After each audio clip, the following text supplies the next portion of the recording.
Welcome to this Stockbox interview.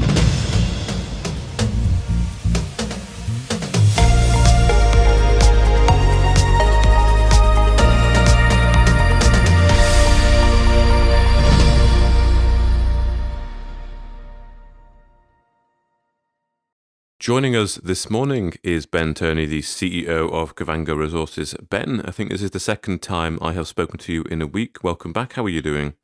A little bit frayed around the edges today, Mark. It's been a pretty intense 72 hours of everything that's been going on. Indeed. Well, we're going to be talking about that today, and let's start with one of the RNSs that's come out this morning. That is on the LVR project. You're going to accelerate 90% ownership. Now, I did notice in the RNS you mentioned that LVR is perhaps the forgotten project, and I would tend to agree with you there. So could you perhaps give us and give listeners a bit of a overview of what it's all about and why you've gone to accelerate your ownership here? Yeah, it's I've got to put my own hand up here. I'm obviously responsible for the company's marketing, but the simple fact is there are only so many hours in a day, and I do occasionally like to have a little bit of sleep here and there. LVR is it's a great project. If I'm really honest, I think it's one of my favourite projects that we have. The data that we've gathered on PL82, which is up in the sort of northeastern section of the copper belt in Botswana, it's a cracking little license. We flew an airborne survey over it earlier this year. We've done follow-up groundwork as well, and so far all of the data appears to be aligning very neatly. The targets we're going to drill are on sort of what looks like the correct regional geological formations, and it's on the other side of Guernsey Ridge to the Banana Zone discovery, which is part of Kuprick Canyon's portfolio. So it's a really great little project. It's well serviced by local infrastructure, so the main highway actually runs through it. It's got access to power lines, easy access to water as well. Now that we have the EMP in place, which we announced last month, we really are looking forward to mobilising the drill rig out to this project, and I think it could really be the surprise package for us. I doubt it will be our largest target that we're going for, but I think this could end up yielding a pretty significant discovery. And one of the important points about this project in particular, Mark, is because of where it's located. It's surrounded by other discoveries, other deposits, and other mining activities. So in terms of if we do make a discovery there, either it's then this is potentially something we could develop ourselves, although our model is, as we've said, to sell our assets on, because we are an exploration company. But given the size of this one, this actually could be, hopefully, a fairly straightforward one to develop if it turns out there's commercial grade copper there. And why have you decided to accelerate your ownership here then, Ben? Well, the original terms of the JV, they predated my time in the company. So we already were responsible for all of the project spend, and we were carrying our partners, LVR Geo Explorers, through to bankable feasibility study. So Kavango was already going to have to pay for the exploration expenditure. So to my mind, the original terms that were negotiated on the actual earning didn't make much sense, because we were basically committed to spending the money, but obviously the project, we only currently had 25%. So I think in terms of the market's view of this project, it didn't really sort of quite see the significance of it. So we've got a great relationship with LVR, and we made the case to them, look, if we pay you some shares, we'd like to accelerate the ownership immediately so that we take 90% straight away. And we think that will then sort of help us give this project more prominence, both to our shareholders and also to the market, so that the market really sort of understands that we are seriously committed to this. And of course, we're very encouraged by the data that we've seen so far. As I was just saying, this is one of my favourite projects in our portfolio. The size of the target is on the smaller size, but for any other company, it's still a very big target to go for. Obviously, I think it's testament to Kavango's potential across its portfolio that I'm even talking about this being a smaller potential project, because it is actually quite big. It's really, really exciting, Mark. I'm looking forward to this one. Now, the other RNS that came out this morning was your option to acquire 51% of Molopo Farms. So this would be a new project for Kavango. Can you give us some rationale behind this? Yeah, so Molopo Farms, British investors are well aware of this because of Power Metals' involvement, and of course Evrima, who'll be continue to be our project partner in this project as we move forward. It's a large-scale nickel copper sulfide project in southern Botswana. It's fairly well trodden ground in that there has been a lot of exploration from major firms over the last 3 or 4 decades. But so far, nobody's quite been able to get put together a comprehensive exploration model to unlock this project's potential. Now, there are a number of areas or aspects of Molopo Farms that we're really encouraged by. Obviously, it's in Botswana. It's using the same sort of exploration methods that we're pioneering in the Kalahari Suture Zone. So you have this Kalahari cover. We're going for similar type targets that we are in the KSZ. But it's also the blue sky potential of this. If we do end up making a significant nickel copper sulfide discovery here, it could be absolutely huge. Now, obviously, there are other factors as well in this project that are extremely appealing. We've got Power Metal Resources, great company. We're very close with them. Their CEO, Paul Johnson, he's a visionary in this space. He's been hugely successful over the last 15 years. Paul's reputation, everybody sort of knows of how important he's been to the minerals exploration space in London for quite a long time now. And we've got a great working relationship with them with what we're doing in Kavango Resources in the copper belts in Botswana and of course down at Dessau. So that relationship is already really great. So it's a real sort of attraction to work with them further in Botswana and build on the success we've had. And of course, there's Spectral Geophysics and Kaz Lotter. Spectral is our strategic partner since March. They've done fantastic work for us in the Kalahari Suture Zone. They've got very powerful technology located in country, remote sensing technology to enable us to go and identify drill targets and obviously sort of try to unlock what we believe is vast mineral wealth that lies beneath these Kalahari sands. Now, Spectral have already done quite a lot on Molopo Farms, so we've seen the data. I think at the moment, in terms of the messaging that's got out there about Molopo Farms, I'm not entirely sure that the market has really understood the significance of quite what's been achieved so far. So the KKME, which is the owner and operator, Power Metals owns a stake in that company as well. They did 3 drill holes, which Power paid for last year. And the results are pretty impressive, Mark. They have already encountered 1.7% nickel in one of the holes. Not a huge amount of it at this stage, but what that tells us is it's a mineralized system. And what we've seen that's been described in the RNSs, but of course we've actually seen the models from Spectral in particular, is very, very encouraging. So we think there's actually low-hanging fruit that we can go for here straight away. And what Kavango brings to the party, of course, is our team. We've got our in-house geophysical team. We've got our on-the-ground teams who can go out and do field exploration. We've obviously got John Lauderdale in country now who's managing our operations. So the Molopo Farms project, I think, is an ideal fit for us. And rather than pay an option fee, because as often can happen, we've got 3 months exclusivity. And what we're actually going to do is we're going to deliver a work program. So rather than simply pay cash over to KKME, we're actually going to do work on their behalf, which obviously helps them with their spending commitments. But what it enables us to do is really to get to grips with the technicalities of this project. We really like what we've seen so far, but just we could do with a bit of additional confirmation before exercising the option. And that's what the work program is designed to do. And I'm really looking forward to providing updates to the market as we work through the steps of that. And have you already got the work programme planned, or is that what you'll be focusing on now? Well, more than that, Mark, it's actually underway. So this deal should have completed in October. Unfortunately, I obviously had that little burst of COVID, which took me out for a while, which led to delays.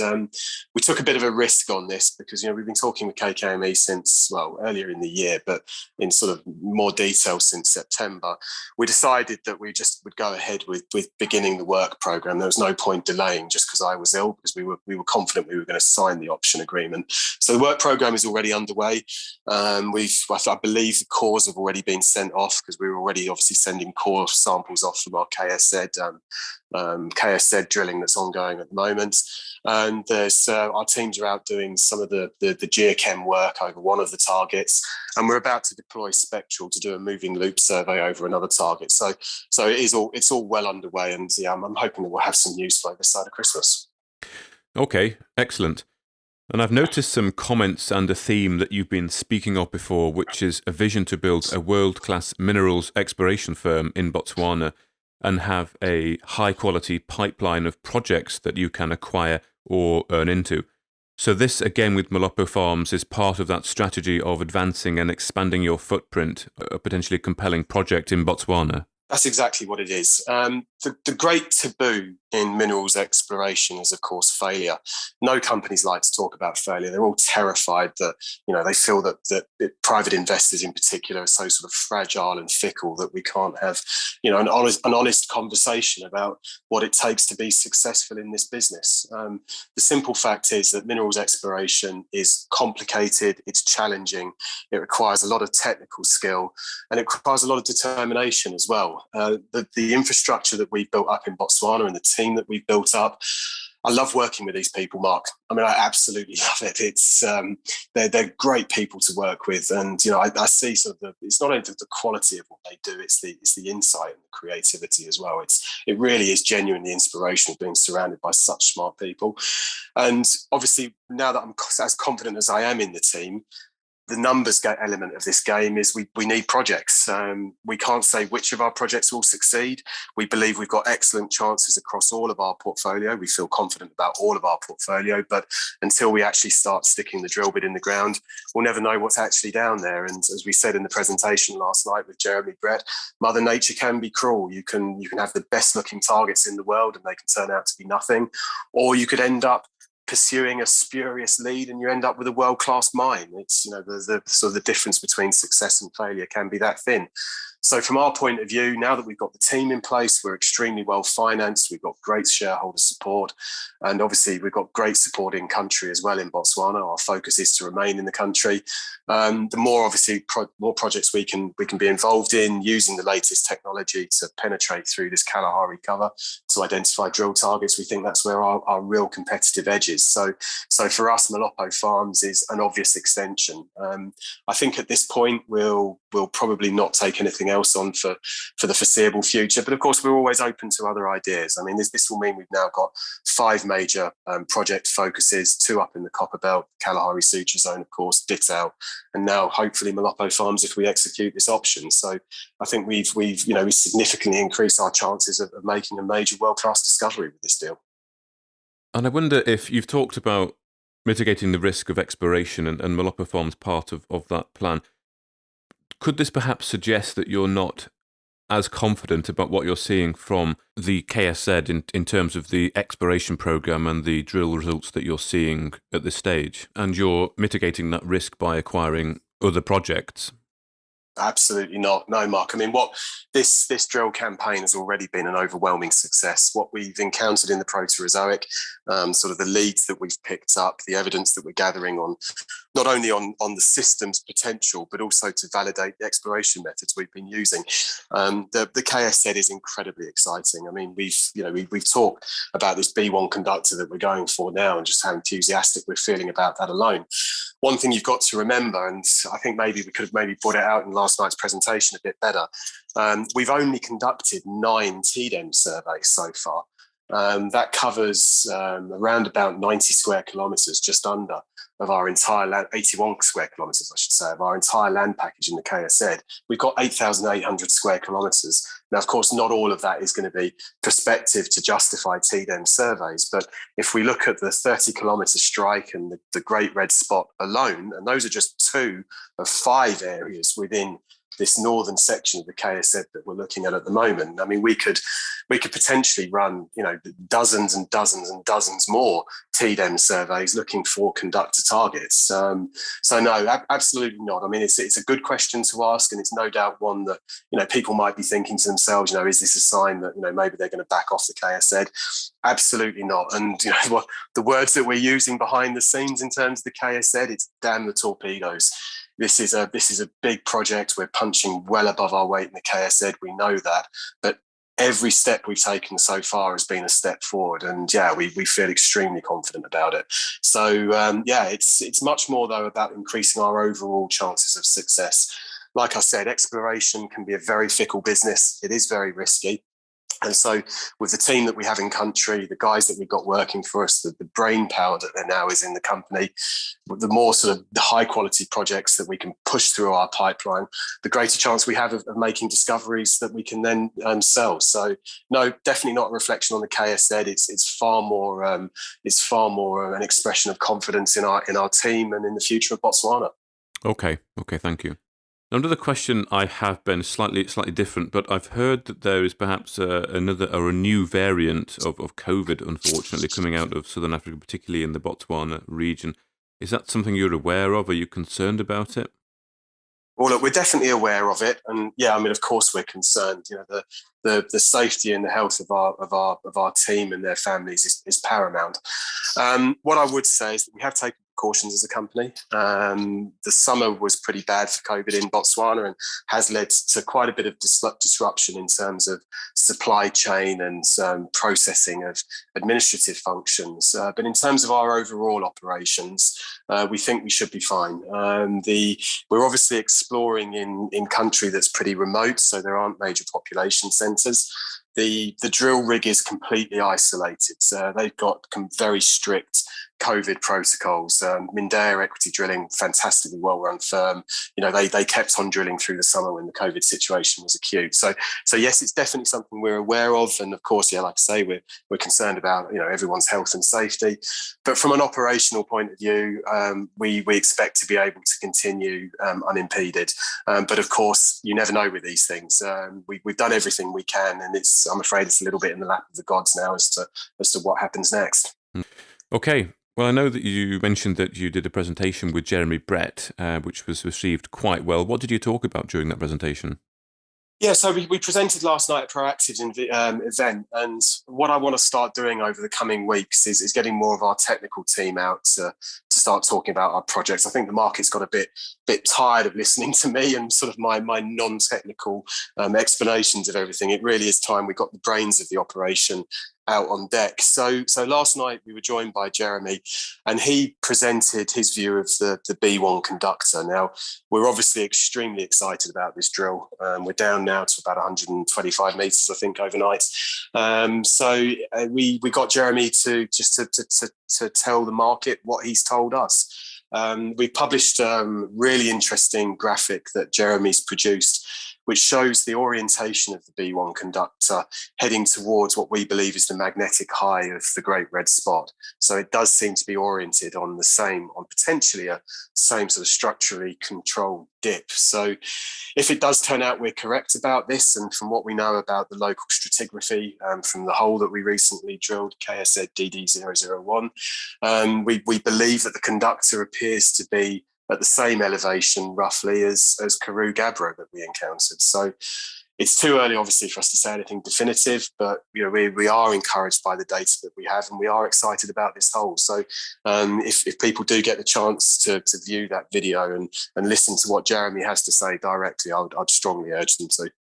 And as part of that presentation, I believe you discussed a picture that has been put out this morning on a thread that Kavango have been doing. It talks about the dip directly towards the magnetic high of the Great Red Spot and that large Siemens reading. Would you like to just explain a little bit more about this picture, maybe put it into layman's terms? Well, what we're excited about and what we're optimistic about is the fact that this conductor appears to be pointing towards what we now have physical evidence was an altered volcanic system during the Proterozoic age, so 1.1 billion years ago. The angle of the conductor suggests that it's broken through a number of pre-existing rock formations, which suggests that it was molten magma that caused the creation of this body. And of course, we've got that 8,200 Siemens reading, as you rightly say. There aren't many things that could be in. If you look at the table Jeremy published, as I mentioned, it looks like it's at the upper end of massive sulfides. So this is all circumstantial additional evidence at this point. Until we actually drill this and we get drill core from this hole, we can't know for certain what's down there. But as things stand, we feel very confident that we're looking at hopefully some form of mineralization. But yeah, until we actually get the drill cores up, Mark, we've always got to heavily caveat this. But as an exploration target, as Jeremy said, it's a top tier target and one that we simply have to drill. Okay. And finally then, Ben, I believe you're hosting a live Twitter chat that went down very well last time. Is that coming fairly soon? Next Monday, isn't it? Yeah, so I'm doing it on Monday evening. I wanted to talk to our shareholders about our strategy moving forward. We're obviously conscious that today's news might have come a bit sort of out of left field in terms of this potential acquisition into Molopo Farms and the acceleration of the LVR JV ownership. So what I want to do on Monday is just take the opportunity to just talk to people directly about our business model, really make sure that our shareholders understand what our plan is, how we're planning on using their money, and what our plans are for next year. We framed 2021 as a year of proof of concept. Our vision for 2022 is it's going to be our year of discovery. Now, of course, we've got the B1 conductor drill that's happening at the moment. Cross everything you can that something will be there and we'll encounter it this side of Christmas. So who knows, maybe we'll meet our 22 objective in the next few weeks. But our goal next year across our portfolio is to drill as much as we can and to make discoveries. And I want to talk to our shareholders about that and obviously invite them to ask me any questions that they might have. Obviously, I've seen various speculation on some of the technical announcements that we've put out recently. So more than happy to answer and address any questions or queries that people might have about that. Just to clarify exactly what we're talking about at the moment, there's a huge amount to follow with Kavango, huge amount to digest and learn about and understand. So, it'll be a good opportunity for anybody who has any questions to join us on our Twitter feed. I'll be putting a tweet out about that this morning and they can talk to me directly. Okay, excellent. Well, thank you very much, Ben. We've covered a number of projects there, and it's probably going to be a running theme going forward as you build out your portfolio. And 2022, the year of discovery. I like the sound of that, and I look forward to keeping up with the story. But for now, Ben Turney, the CEO of Kavango Resources, thank you very much for your time. Thanks for having me, Mark. If you enjoyed this interview, then give us a thumbs up, a like or a retweet. Subscribe to us on YouTube or follow us on Twitter and hit that notification bell to be the first to know when we release new content. There's loads of great content on our website too, across all our programs at stockboxmedia.com. Thank you for watching.